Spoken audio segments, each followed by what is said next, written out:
everybody.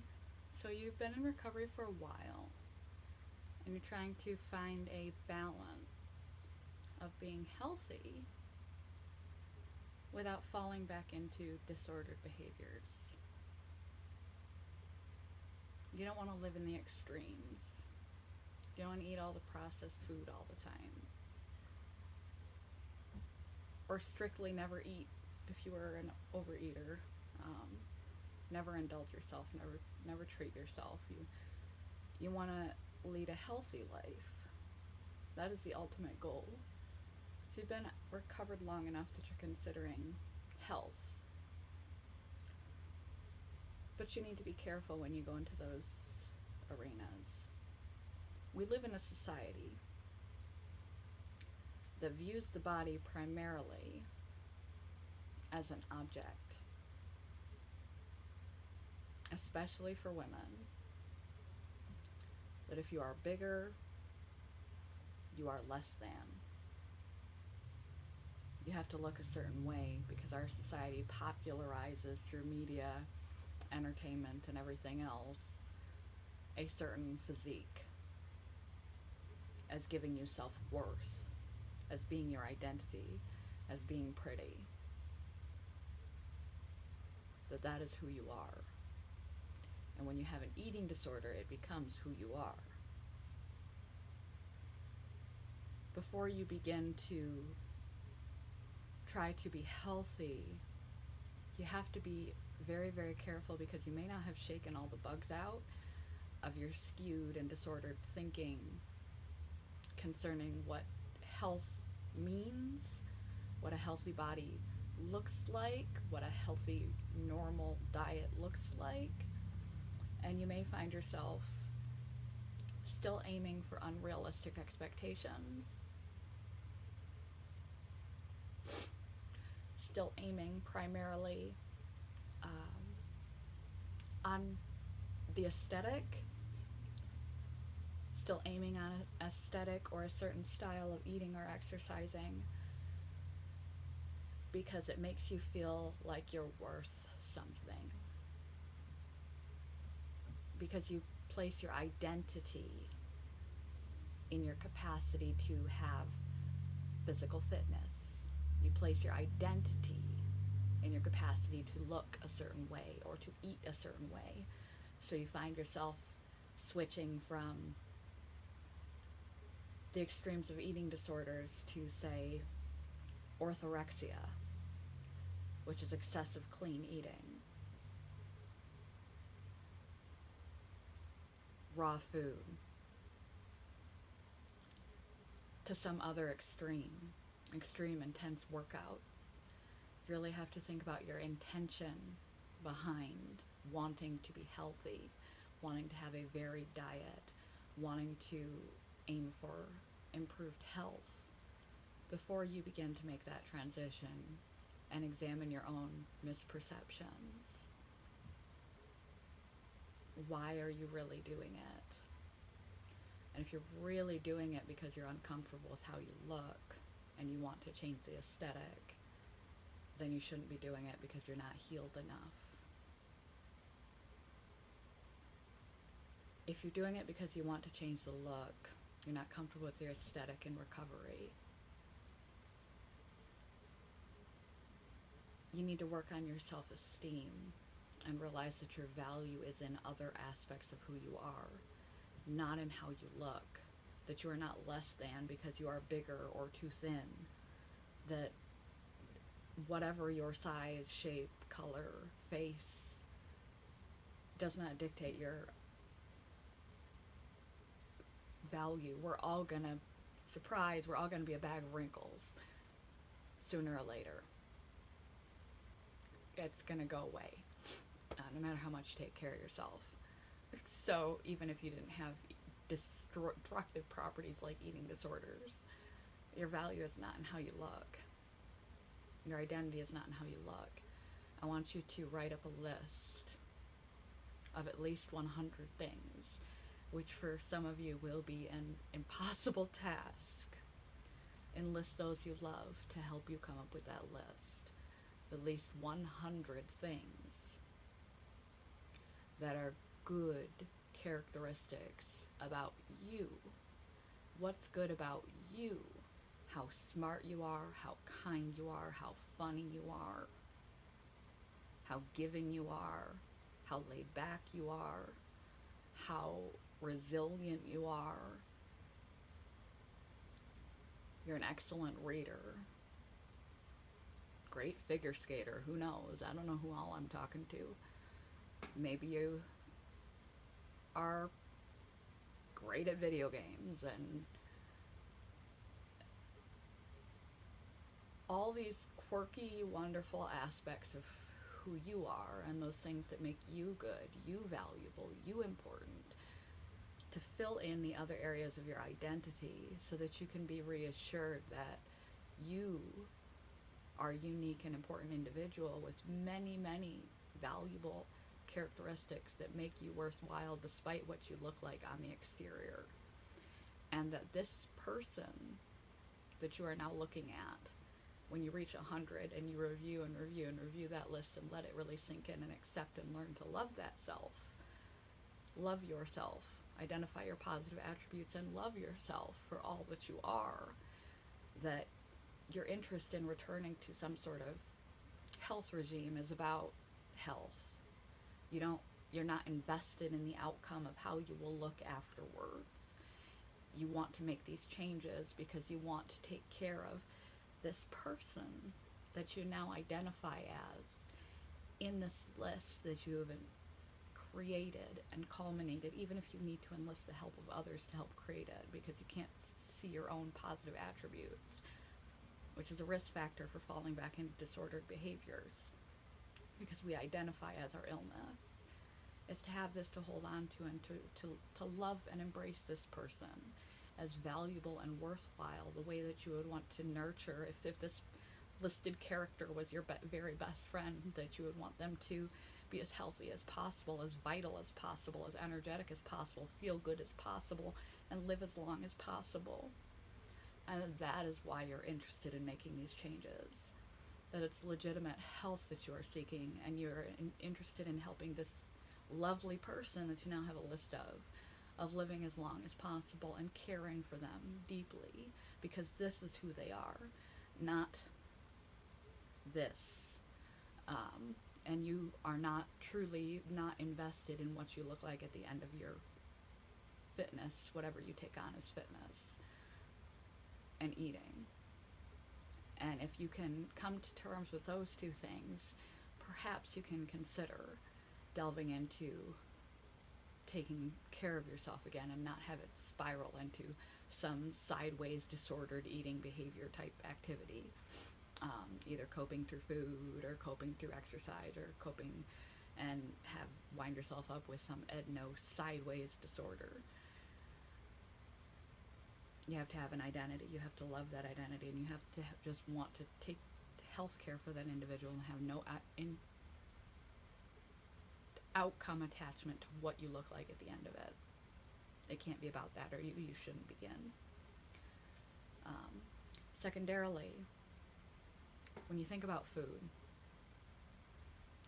think about what will make you feel good nutritiously, not what makes you look good.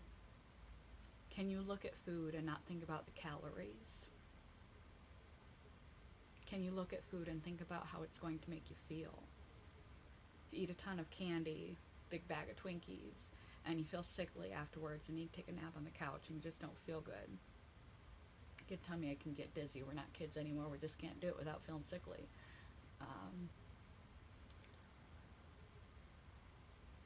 Can you look at broccoli and baked chicken and think, this is really going to provide my body some nutrients, some fiber, some lean protein for my brain and my muscles. This is good energizing food for my body and fiber for my intestines. This is really nutritious. Or are you thinking, great, there's no fat on the plate. This is going to help me lose weight. What are you thinking when you look at the food you're about to eat? Are you thinking health, how it's going to make you physically feel, and how it's going to affect your health positively or negatively? Are you thinking about how fatty it is or is not, or the pleasure you're going to derive from consuming it or not. If you're thinking about the health of the food content, if you can look at it without having calories and numbers flash through your head, or how fatty it is or is not, or if you're on the other end of the spectrum, how pleasurable it will feel to consume this stuff that's on the other side of the spectrum, the quote-unquote unhealthy things, then maybe you can consider taking on a nutritious diet if you're doing it for health, energy, and fitness. And a nutritious diet is not strict. It has days off. It has days where people eat ravioli and cake to a reasonable amount, and they can stop themselves. They don't need to binge once they begin on foods that are off limits, because no foods are off limits. Nothing is good or bad. Food is just food. And if you overall eat nutritiously,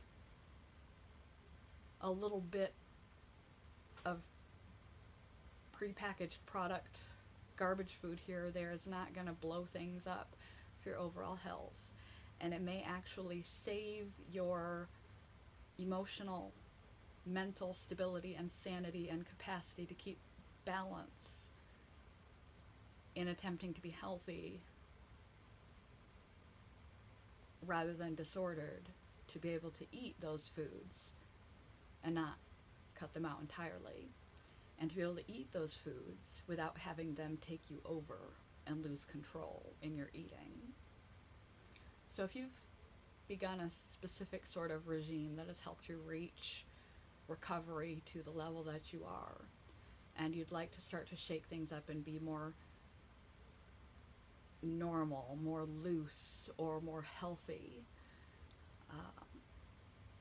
take these things into consideration, that you are not your body, and you have to have no interest in the outcome of what changes in eating will do to your body physically.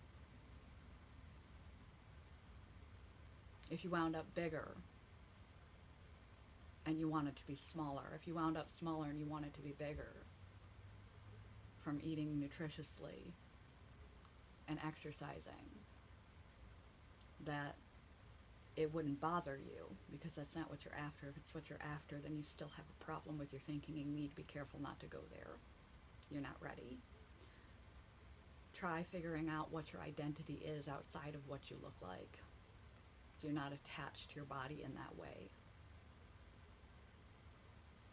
You're attached to your identity as a whole bunch of characteristics, talents, attributes that you specifically have that no one else has, just like you do, that make you you and make you worthwhile and make you valuable. And you're valuable because you're the only one of you that there ever is, regardless what package of skin you come in. And you want this person to last a long time, because there are people who love the person that you are and want you to have longevity. If that's where your mindset is healthcare, you know who you are outside of your disorder. You have no attachment to the outcome of the physical implications of changing your eating on your aesthetic, on your body, whether it goes the opposite of what you would prefer. It doesn't faze you. You can look at a plate of donuts or trigger foods and not be inclined to compulsively be taken over and not be able to stop once you start, or you're afraid you wouldn't be able to stop when you started, or cut them off completely and never eat quote-unquote bad foods again. If you can look at a plate of broccoli and chicken and not realize that, oh, well, it's a skinless chicken breast, woohoo! There's so many fat calories in skin. Think of how much, how many calories this is. If you're thinking about the quality of the nutrition in the food that you're eating, if you can have a handful of nuts, a sizable handful of nuts, because they're highly packed in positive nutrition for our body and for our mind and our mental health. and not have that because it's got a high calorie content for such a small amount of food. If you're doing things like that, you're not ready. Also, the exercise that you take on. Are you thinking about burning calories when you take on exercise? Are you thinking about getting ripped? Are you thinking about the aesthetic? Are you thinking about general health, well-being, longevity? Are you not trying to lose weight? Are you not trying to gain muscle? Are you not trying to change the way you look? Are you trying to feel better physically, mentally, and otherwise? Are you able to not have to exercise every single day? If you start this, are you going to be able to stop this? Are you going to be able to take days off? Are you going to be able to have varied routine? Because with varied routines, you can't tell whether you're burning a certain amount of calories or all the things you keep track of. Don't start. You're not ready. When you think of fitness in a different way. What ways to move your body do you enjoy? Do you enjoy dancing? Join a dance class or crank up your radio and just dance. Do yoga. Do low impact, low calorie burn, general physical fitness things like yoga and Tai Chi. Do things that aren't meant to burn calories or change your body. Do things that you just enjoy doing. Do you enjoy riding a bike? Do you enjoy swimming? Enjoy dancing? Do you enjoy taking walks? Do physical fitness because you enjoy the activity that you are doing, not because of the changes it's going to make to your body. Not because of calories it might burn. Not because the weight it might gain.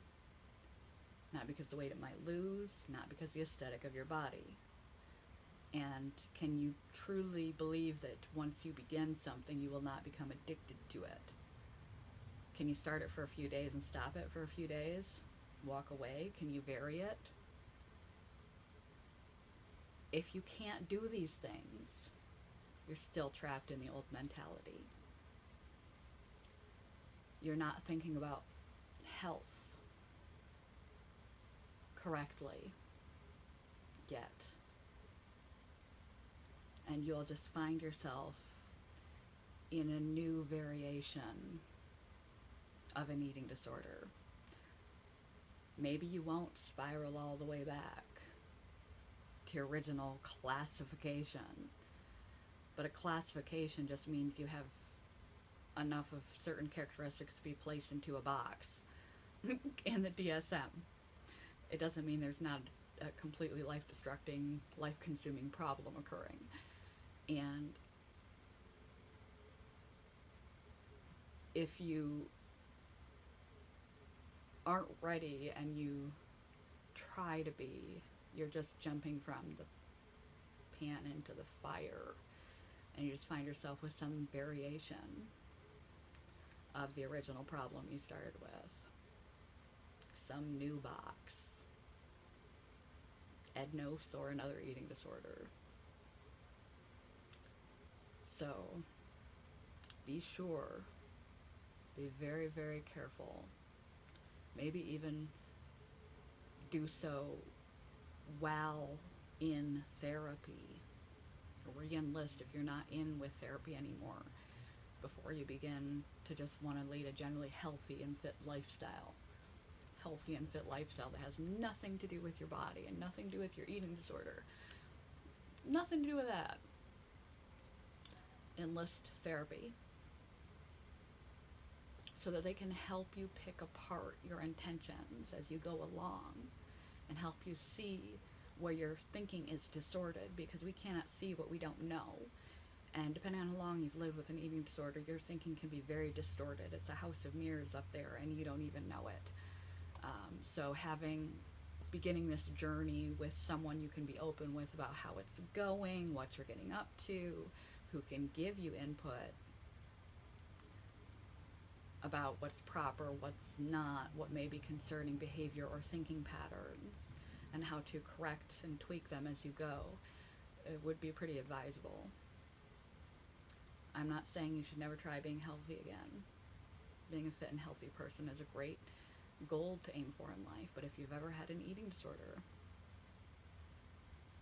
you need to be really, really, really careful that you're not just playing with fire. Because sooner or later you're going to get burned. You are not your body. Your worth does not change regardless how much your body does or does not change. What's your intention? Are you attached to the outcome of your looks when this is done? What are your thoughts when you look at a plate of food? Healthy food or non-healthy food? Could you still have an inclusive and varied diet?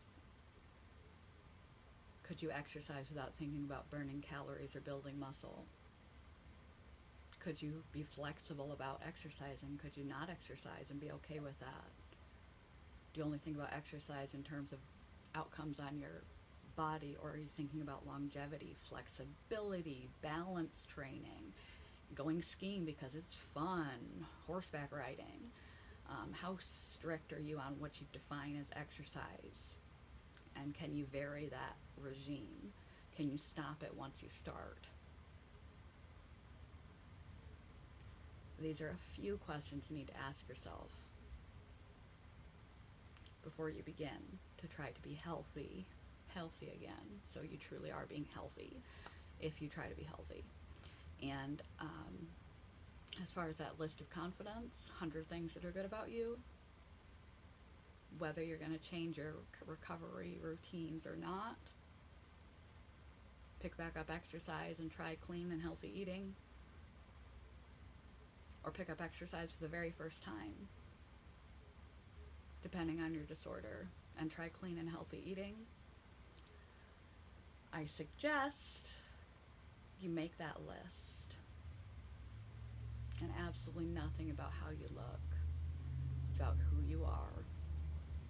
Come up with 100 things minimum, even if you have to enlist the help of friends and family, that make you you.